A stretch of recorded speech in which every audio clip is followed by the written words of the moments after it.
Making change can feel challenging. After all, we are creatures of habit, and we all know that it takes time, commitment, and lots of repetitions in order to make changes in our routines that will stick. So today, my guest shares how we can use feedback and the method of tiny habits to build larger changes in order to live our best lives and realize our dreams. And here's the thing, we cannot do this alone. This work only works within community. So if you're listening, it is time that you join the Facebook group Empowered Educator Faculty Room. Because if you enjoy this podcast, you will love the Facebook group where you'll get live workshops with me, giveaways, insights, and where we can celebrate you throughout your empowered journey. You belong here in the Empowered Educator Faculty Room on Facebook. Remember all the passion and vision you had when you first went into teaching? Feeling like building young minds and creating community through your work would make a lasting impact on this world? Well, those days may feel like they're behind you now because you're exhausted, stressed, and overwhelmed and frustrated, but I'm here to tell you it doesn't have to be like this. In fact, the love of teaching never really went away, but it absolutely needs transformation. Welcome to the Take Notes podcast. I'm Jen Rafferty, former music teacher, mom of two, and certified emotional intelligence practitioner, and I'm here to light the way for you. In order to create a generational change for our kids, we need to shift the paradigm away from the perpetual stress and overwhelm and into a life of joy and fulfillment. This is Education 2.0, where you become the priority, shift how you live your life, and how you show up both at work and at home. So take a sip of steamy morning coffee and grab your notebook. It's time to take notes. Hello, everyone, and welcome back to another episode of Take Notes. I am here with the fabulous Julie DeLucca Collins, who is the founder and CEO of Go Confidently Services, the host of the popular Casa de Confidence podcast, and her weekly radio show, Confident You, featured on a global talk radio network. As a business and life strategist coach, Julie helps women business owners launch or grow their businesses, get clients, be productive, and achieve their dreams. Julie helps her clients create simple habits to achieve goals and change their lives. And she is also the #1 best-selling author of the book, Confident You. And Julie is a sought-after public speaker, a trainer, and course creator, and is a certified coach in cognitive behavioral techniques, holistic coach, and tiny habits, which we're going to be talking a lot about today. And she is also a certified social emotional learning facilitator and has completed her 200-hour yoga teacher certification. Julie, I am so glad that you are here today to talk with us on Take Notes.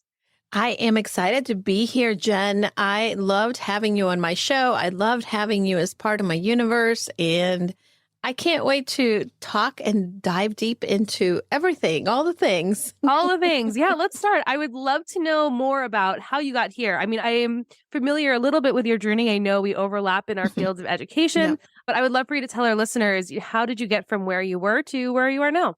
Yeah. So for the listeners, I started as a humble pre-K teacher in a preschool I always knew I was going to be a teacher. Honestly, I was their future educators of America in high school. And I came from a family of educators and I loved it. I loved working in schools with kids. And I started to really burn out really quickly. I'm not going to lie. I hated the hours. I hated the pressure, the lesson planning, and I just felt like there had to be something more, but I wasn't sure what that meant. And I was offered a job at my church to oversee the religious education for middle school students. And I had volunteered, and I thought, well, I'm not certified as a teacher for middle school. And as a young let me think how old I was. I was 23 years old, 24. I took over the religious education program for a church that had over 600 middle school and high school students. And I had to do talk about not lesson planning, but I had to do all of the programming for the year's curriculum and align everything to the confirmation curriculum. And I loved it. I loved working with students, and certainly I didn't know that I was not going to be doing that forever. I just knew, again, I burned myself out really quickly, 4 years in, and I was burnt out. And at that point, I wasn't sure what I was going to do. So I went to work for retail because I thought I need to make money, right? And eventually in New York, I was recruited to do some grant writing. I had done that in college. My dad worked for an agency in DC that did a lot of grant work for the government. And I had that experience. And then I was recruited by an educational company in New Jersey that is a nationwide company. Many people know them. I was recruited because my teaching experience, my ability to supervise, my ability to be able to create programming, meet with parents, but also my retail experience. I thought, well, this is interesting. And sure enough, I loved what I was doing because now I saw that I was really making an impact on the lives of students who were struggling in school, the families that we were working with, but more importantly, I could also create great support for teachers in which many of them, again, the teachers that came in to work and to tutor students were the ones who needed that part-time job and needed to be able to support themselves. But I thought, can we make this easy and fun? And of course, I started working with this company. I was the center director for one of their centers. And after the first year, we went to a convention for all the center directors. And I was like, wow, there's a lot of centers that are very successful that are making a lot of money. Then I went to the head of the company, one of the founders, and I said, how do I get on that stage? Because to me, yes, it was about the center being successful because of the revenue. But what I was seeing is the number of lives that were being touched. I said, how can I get on that stage next year? And she said, I'm going to tell you the secret. You need to go and connect with your local schools, do school visits, get to know them, get to know what their struggles are, and find out from them how you can serve them. And that's exactly what I did. It got to the point in which teachers or guidance counselors or principals would have parents in their office and say, oh, let me call Julie. And I'm going to send you to Julie and she's going to help you. And that's really how it started to happen. And to the point that the following year, I was one of the top producing centers in revenue, but also in the keep rate of students that were staying for the programming. And I loved it. And then I got promoted and that sort of got me into the start of a corporate career in the education industry. Over the course of the year, I was lucky enough to be in the right place at the right time for the organization. I represented the company in Capitol Hill at the beginning of No Child Left Behind and I went through all of that, learned a lot in the company as far as what does it take to be able to work with school districts, how to partner with them, how to be able to, most of all, provide services. But for me, I always came at it not only from the business perspective, which I learned and the company was very good at mentoring all of the executives on, but I really came to it from the teacher perspective. Once a teacher, always a teacher. And I always understood the struggles that teachers have when you're in that seat. So that was one of the things that continued to help me grow and become successful. By the time I left that company, I was at the VP level and I went to work for another company, again at the VP level, helping them expand out of New York City into several different markets. And I was there until the beginning of the pandemic. And at the beginning of the pandemic, I got a call. And it's funny because I sort of should have known, but I didn't know. We were hit very hard. The company, with all the schools shutting down, we couldn't really continue to do services at the school district level. And I got the call saying, we need to separate. You're an executive. We cannot afford to keep half of our executives. And I thought, nope, absolutely. It makes 100% sense.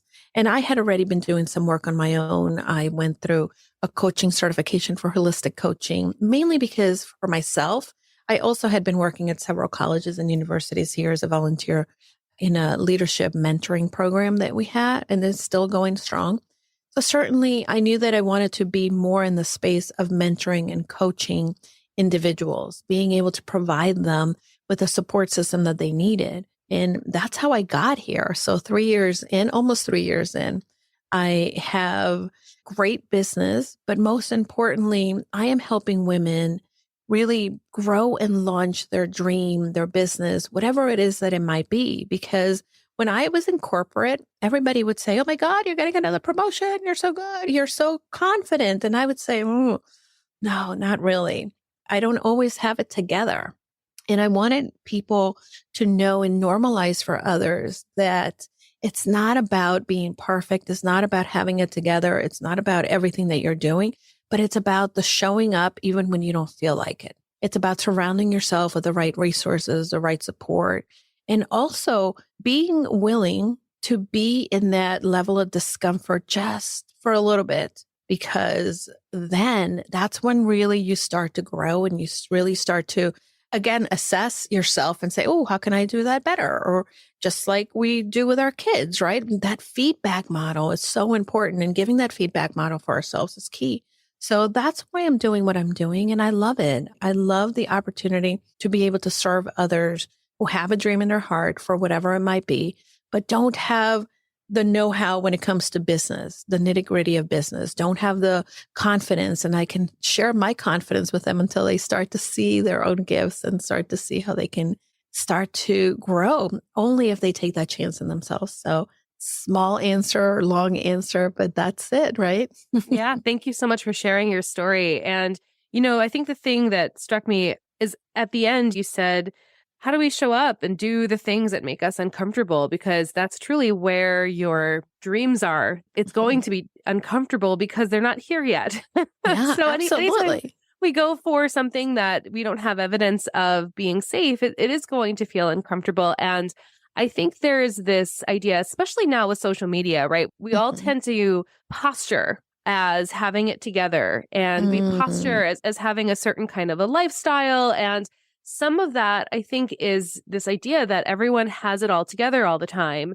And everyone is feeling mhm. that confidence all of the time. And it's that confidence that what drives you. Yeah. But I think that does a disservice because it creates this idea of imposter syndrome, which is like kind of a false thing in my mind. But we could talk about that another time. Yeah. But, this whole idea of, well, I could do that only if I had the confidence. But the truth is, keeping it together is a lie. That is not actually a thing. Oh, And so I'm curious to know, and I'm wondering if your training in tiny habits mhm. has kind of led you in the direction of also realizing that we don't have to be born having it all together and to figure it all out, that this is Oh, a constant process. absolutely. It is a constant process. And I will tell you that you talked about and you shared the different certifications that I have. And this is the one thing that I want to leave the audience with. If there's one thing that you can really take away from that, there might be a lot of certifications under my belt, but I got them mainly for me, mainly to create the growth for myself, because I am my best client. I am the person who needed to learn the tiny habits, how to use that, cognitive behavioral techniques. I needed to be able to know how to process and question my mindset. We are all programmed with thought errors. In our world, typically is teaching us to beat ourselves up for the judgment that we do of ourselves.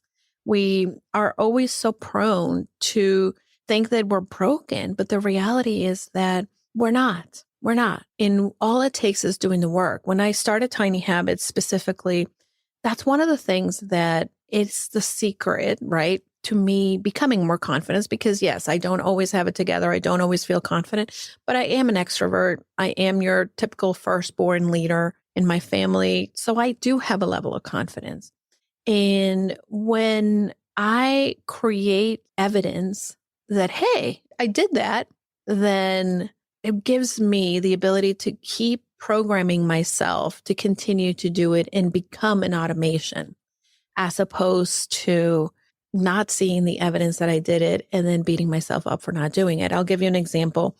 Pre-pandemic, I was doing great when it came to my physical health, and I was going to the gym. And of course, like many of us, that train sailed for me. I stopped going to the gym. I have an autoimmune. I couldn't do it. And of course, I'm not in the best shape or in the shape that I would like to be. And as I started to reevaluate my health, what are my priorities? What are my values when it comes to my health? I realized that I do want to be fit, not so much for a number on the scale, but just I want to be strong and fit as I grow older. But the thought of getting on the treadmill like I would do before and maybe run for 20 minutes or even do weights, or as a yoga teacher, certified yoga teacher, do a whole hour of yoga, the motivation is not there. And this is what Tiny Habits is about, right? When we think we need to go big or go home, we're going to fail, because when your motivation, when things get hard, when it becomes very difficult and challenging, then you're going to like, I don't feel like doing that. That's so much, right? Whereas if you give yourself the ability to, one, create the tiny habit and you pair it up with something that you're already doing, right? So for instance, for me, my new tiny habit, so that I can work myself up, is I am coming into my office. I can do every day. I'm already doing that. And then I'm going to check my email. I'm already doing that. But I take my laptop from my desk and I go over there to the treadmill. And all I am going to do is check my email for 2 minutes and walk on the treadmill for 2 minutes, right? So that's a little tiny habit. And you're like, oh my God, 2 minutes on the treadmill? Yeah, because guess what? I'm going to celebrate that I did the 2 minutes. That's all I was setting up to do. If I'm going to do more than 2 minutes, yay for me. But I'm always going to yay me for doing the 2 minutes. So then my brain is like, oh, this is just automatic. What do we do? And then you continue to create that evidence that you do the work, that you're successful, that you can do it. And for many of us, that's where we struggle. We haven't seen ourselves do the thing. We haven't continually celebrated that even if we did it, right? We're in that gap thinking that we did it, but we're like, oh, but I didn't do it enough. Stop doing that. We need to really focus on, I did it, and look how well I did it for the 2 minutes. Right. And you're never setting up yourself for failure if you're taking small, manageable chunks that way. That's such a beautiful way of looking at it, because I think, again, people look at other people and we fall into this comparison trap, which nobody wins in that comparison trap. You know, that is just the thief of joy, right? That's how that saying goes. Comparison is the thief of joy, because you're looking at someone else's stuff and only seeing what they're presenting and only really one angle of it. And I think people even look at my journey and they're like, oh, you went from being unemployed, staying at home, homeschooling your kids, not knowing what you're going to do, to giving a TED Talk.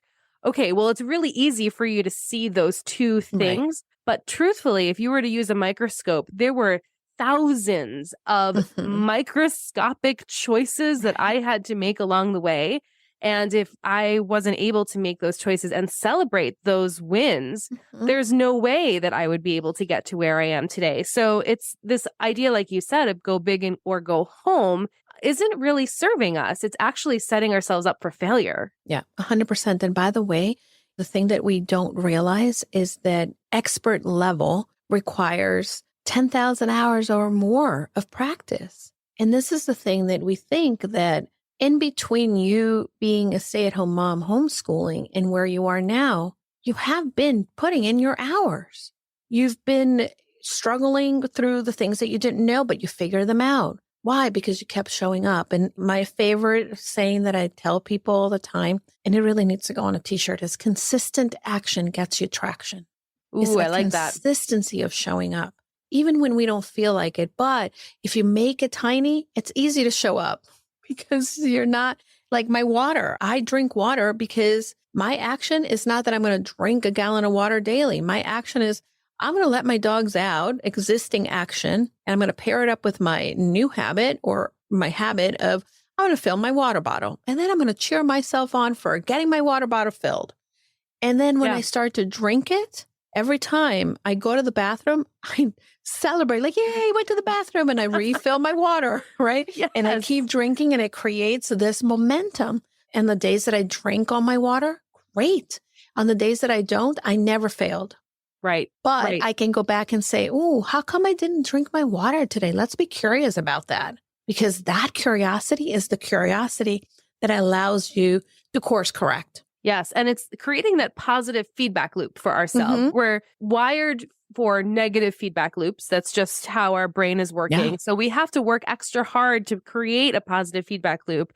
And before I go into asking you about like, how can we practically apply this to everyday lives as teachers, I want to ask you about showing up. You're saying, well, you got to show up. And I think part of the issue for some people is, how do you know what to show up for? And I think especially in a service profession where, you know, I've said this a million times, we are indoctrinated to think about our profession as it only being about the kids. Yeah. And when we do that, we ignore ourselves and we don't give ourselves enough worth to even create any sort of idea that we need to do anything for ourselves. It doesn't, Right. we're not worthy of it because it's really all about the kids. So when we say we have to keep showing up, I want to just highlight this for a minute because this is really about showing up for yourself. And in turn, you show up for the people that you serve, particularly the students and then in the communities that we're all a part of. But what is that process like for you? How did you know what to show up for? What did it mean to show up for you? You know, one of the things that, and it doesn't matter whether you're a teacher, whether you're a mom, whether you're a business owner, a wife, a friend, a daughter, we are programmed to define ourselves by the role that the world gives us. And it's difficult to show up for ourselves when we don't even know that we have to show up for ourselves. Many of my friends are still teachers, and I have a friend in particular who has been struggling with a lot of anxiety this year, debilitating anxiety. But she's putting the needs of her students, the needs of the school, the demands of the school, the needs of her husband, her kids, always her friends, me as a friend, always first. And that's why you're not showing up for yourself, because she's never learned to create, like, I am not Jane. I mean, I am not Jane the teacher. I am Jane. Jane who has anxiety. What does Jane need? What is going on? And when we start to really analyze, and this happened to me, I think that when I started to say, well, what does Julie need? Forget Julie being defined as, right? My last role was in the C level of the company.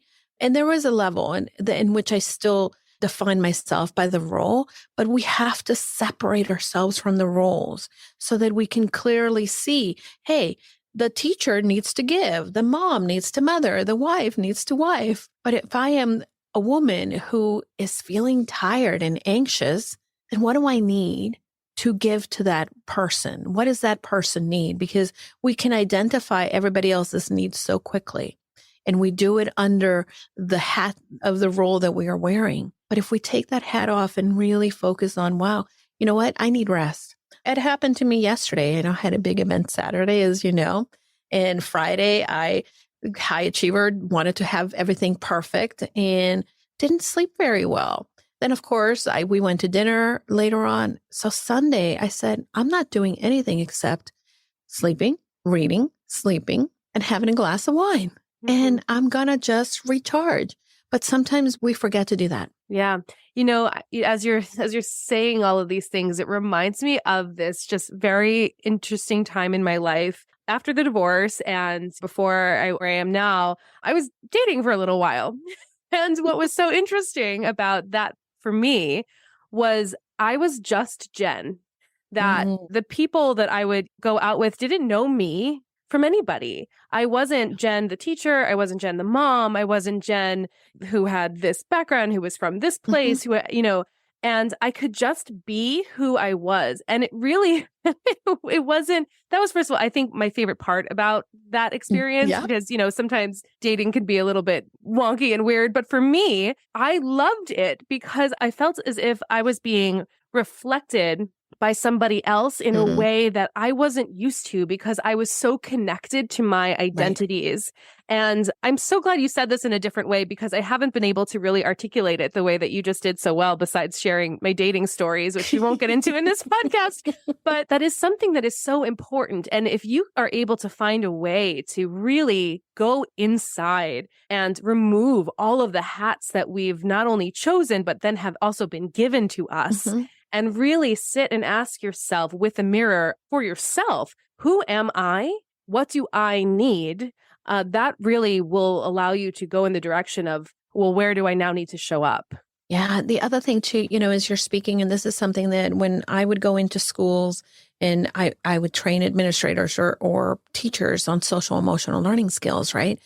Many of them had the thought that I was there to teach them curriculum that they can go and teach their students. But what I was really there to teach is a practice, because the most effective teachers are the ones who embody the work. Mm-hmm. It's not the ones who are reading from the prompt or the curriculum.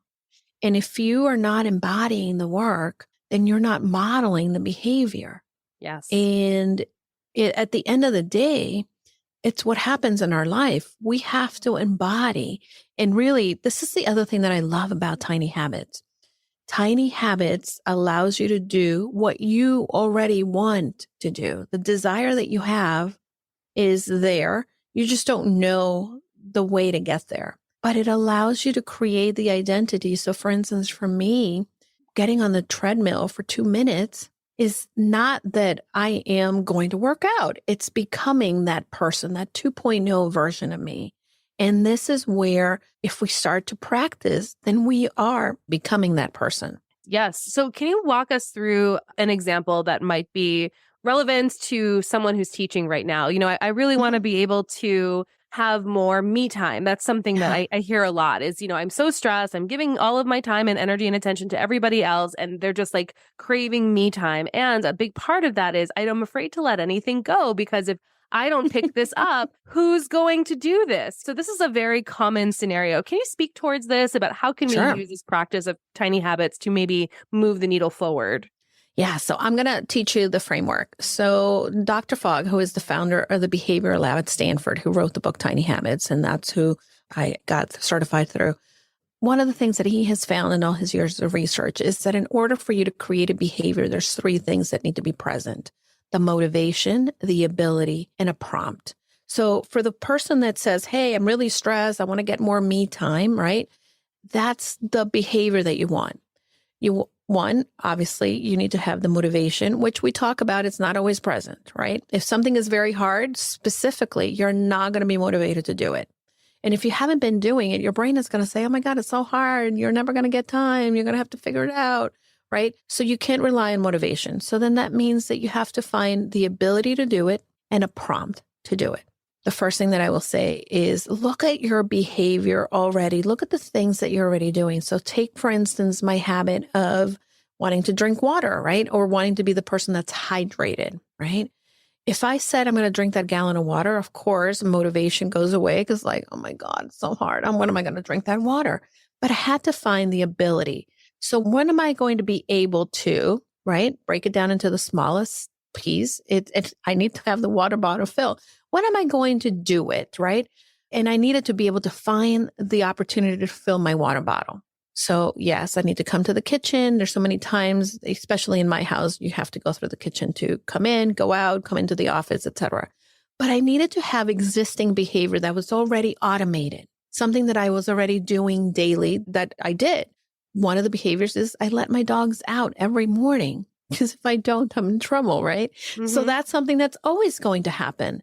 So if I put the water bottle next to, I'm lucky enough, again, my back door is in the kitchen and it's right next to the sink. So at night, I leave my water bottle there. So when I let the dogs out, immediately I let them out, I turn around, I fill the water bottle. So you have to have the ability to do it. So let's say someone that wants to have time for themselves. So maybe you're coming off from a teaching and you're coming into your house. And the first thing that you typically do is you go into the kitchen and open the pantry, right? To grab a snack. So maybe what you're going to do, you already have that automation. Then maybe you do grab a snack. Maybe you grab a healthy snack, whatever automation you have. As I come in the door and put my keys, my purse down, then I will go put my purse down in the chair and sit for 2 minutes and listen to a meditation or just read a page in a book or just write something that I was grateful for the day at school. One thing that stood out that I'm really grateful for, just little things like that. And then it's not hard. It's not going to take you that long. It's already something that you do, right? So maybe you're sitting in your kitchen and you're having your after school snack, then write down a sentence of something and really think about what's going on. Do it for 3 minutes, less than 2 maybe, and get started with that. And here's the key to the Tiny Habits framework in the process. After you have your prompt, when I do this, I will do this. And the last part is I will celebrate. So as soon as you write your sentence, as soon as you do the thing, you're like, celebrate. Oh, go me. Good job, Julie. Or I give myself a thumb up. Sometimes I do my little dance that I filled my water bottle, or I was on the treadmill, or whatever it is that I'm trying to do. Those things are the things that keep you going. I'm starting a new tiny habit is every time I cook, I am adding vegetables, more than just a side dish, but into the main dish. So every time I add the vegetables to whatever I'm cooking, I give myself a thumbs up. And guess what? We're eating a lot more vegetables now than we were a couple months ago. So that's the key to really being able to automate behavior, is finding the moment to be able to do it, finding the automated behavior, the prompt, and then adding the behavior to it and celebrating it. And I want to talk about that celebrating thing for a moment, because this is something I talk a lot about too with my work. And it is massively uncomfortable for so many people to celebrate, because this is something else that has just been in the air that we breathe, that we don't want to boast. We don't want to be too big. We don't want to be too loud. We don't want to toot our own horns, because humility is more important. And I think that that's crap. I think that that is another incredible disservice, because even just at the biological level, we need to create evidence that what you're doing and changing is not just now comfortable when it used to be uncomfortable, but it's something that you enjoy, and you need to be able to release all of those beautiful neurochemicals in your body that's going to make you feel good, that it's again going to create some sort of craving that you're going to do it again. So it's not about necessarily only being boastful and showing off, which, by the way, I don't think there's anything wrong with either of those things either. No, not at all. Another conversation, I think. But even just on a very basic, neuroscience level, we need to create opportunities that feel good when we're moving through something that makes us uncomfortable. So yay you all the time. One of the things that I love to say, and I talked about it on Saturday at the CEO retreat, is if you don't toot your own horn, nobody typically will. So take action, toot your own horn, say, go me. And by the way, celebrations, we make such a big deal about the celebrations. Oh my God, I don't want to do that. I coach the Tiny Habits program almost on a weekly basis, anywhere between 10 to 15 people that I coach through. And that is probably one of the things that no matter what career, what walk of life you have, people struggle with. So we've actually put together a list of 101 ways to celebrate yourself. Ooh. And they're so easy to do that, honestly, you could just think of yourself, when you get at that email that tells you like, oh, you're in, or this happened, and you're like, oh, yay, replicate that as you're doing your action. Oh, look at me, I did that. Good job. Or, oh, I made the shot when I threw that paper in the wastebasket, right? Yeah. That feeling. That's what you want to replicate, because that's going to make you feel good, and your brain's going to, I want more of that. So therefore, you're going to keep doing the thing. Yes, it's the dopamine ding. And it's a different kind of dopamine ding that you get from scrolling on Facebook or scrolling on Instagram. That's cheap dopamine. That's right. Which ends up being a lot more expensive in the long run. But in the long run, absolutely, it can. It's happened to all of us, but that's right. Yes. And so this is the really good kind of dopamine that you get to create for yourself, because you're right, Julie. No one's going to give you a yay me for sitting your butt on the chair after work for a minute. The only one that's going to do that is you. And here's another beautiful opportunity for you to take complete personal responsibility for the way you are navigating through your life. Because even just doing something like this, it's so easy to again say, like you said, there's not enough time. I can never do it. Everyone else is putting all these pressures on me. Well, here's a beautiful spot for you to say, nope, I'm going to be sitting down for 1 minute and I'm going to celebrate myself. Thank you very much. I know. And honestly, the people that are going to benefit are the people that you are trying to give to from an empty cup. Yes. That's the bottom line. Yes. We hear it all the time. Put your mask on first. Oh, you can't pour from an empty cup. But we really don't hear it. And we really don't practice it. And that's what creates that momentum in the direction we don't want to go. Right. I think about, there's two things that could happen, right? You can have a snowball effect in which there's a snowball that's coming down the hill and it keeps getting bigger and bigger and bigger and becomes an avalanche and it creates destruction. Or you can come down the hill with the momentum of what you're building and really beautifully ski. If you ski, right, you can ski or snowboard down the hill and have just this exhilarating experience and fun that you're like, oh, look at me. And you really enjoy the outdoors and the time that you're outside. So there's two different experiences, but choose it. And every day that we don't choose to be proactive or intentional, then we're choosing the avalanche. Yes, it is always a choice. We forget that. We don't realize that it is always a choice, because even when you show up the way you've always been showing up, that is also something that you are actively choosing. Yeah, for sure. And that's the one thing that I hope your listeners walk away. And by the way, if you're walking away feeling guilty that you're not doing it, you're not hearing us. Because the guilt and the shame, when you're in that state of feeling bad about what you did, the ability to actually change is harder and it goes away. That's right. And feeling shame and guilt is actually also a choice. Yeah, for sure. Absolutely. Mm-hmm. Yes. And if you find yourself getting stuck in that, reach out to me or Julie. We'll get you right back into shape. Yeah. We just need 2 minutes for that. Give us 2 minutes. You'll be good. Absolutely. We sabotage ourselves so much. Jen, did you do the positive intelligence course? I didn't. So what is that? Oh my gosh, you really should. I think they're starting a new cohort. So Charmaine, he used to be the CEO for the ICF, International Federation of Coaches, anyway, so he wrote a book called Positive Intelligence, and he created a course for coaches. And he's actually given a $1 million grant for coaches to go through a 6-week certification program on mental fitness. I think he's starting a new cohort, and it's free. It's $1,000 worth of course. I'll find the information and send it to you. Oh, that'd be great. I'll share it's phenomenal. It really is phenomenal. And one of the things that we learn through that is that you have an inner judge. And our judge, everybody has a judge, but our judge obviously varies from person to person based on your experiences, how you grew up, and that internal voice differs.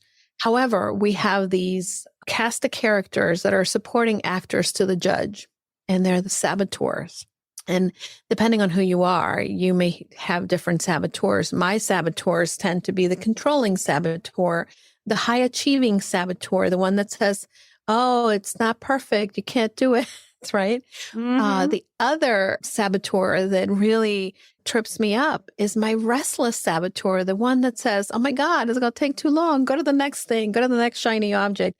But some people, and this is the other thing that people struggle with, some of the other saboteurs that really trip them up are the people pleaser saboteur. Yes. The one or the one that is hyper controlling or hyper feeling lost. Anyway, that's actually not the name of the saboteur. I'm really getting lost myself. But no, yeah. but So you're right. There's 10 different ones, and that makes a big difference. Yeah. And really knowing this about yourself, the more that we can do the introspective work and hold up a mirror to ourselves, again, the better we are going to show up for all of the people around us that we really want to show up for, especially our students, and make the impact that we said that we wanted to make in the first place. So, Julie, this has been wonderful. And now I need to ask the question I ask everybody is, what is your dream for the future of education? I love this question so much. One of the things that I believe in education is that education is not just about what happens in the classroom. Education is about the experiences and the relationships that we can forge outside of the classroom and create communities where it's not about you're going to school to get a skill that will get you money. It's about the evolution of knowing that the classroom can be everywhere and anywhere, and that it's really time for us to also start seeing education and practicing education in new, innovative ways, as opposed to, and I know it's controversial to say this, but an antiquated system that doesn't fit our modern society and the way that students learn. So my vision is that we understand that we're all different. We understand that not everybody can show up in the same way and have the same skills and et cetera, but that there's also ability to learn and grow outside of the traditional stuff. Yes. Yes to all of that. And you're absolutely right. That is something I say a lot, the way schools are now, it's a model that was built in a world that we just don't live in anymore. And, the more that we can share this message and our dreams, the more likely they are going to come true. So thank you so much for sharing that. You're welcome. So if our listeners want to know more about you, Julie, and the work that you do in this world, what's the easiest way that they can get in touch with you? Well, you can find me on my website, and that is goconfidentlycoaching.com. And I am Julie DeLucca Collins on all of the social media platforms. So feel free to connect with me in any of them and let me know that you found me through Jen. I'd love to get to know you better and talk about all things. Fantastic. And all of those links are going to be in the show notes as well. So Julie, thank you so much for spending your time with me this afternoon. It's always really great to talk with you.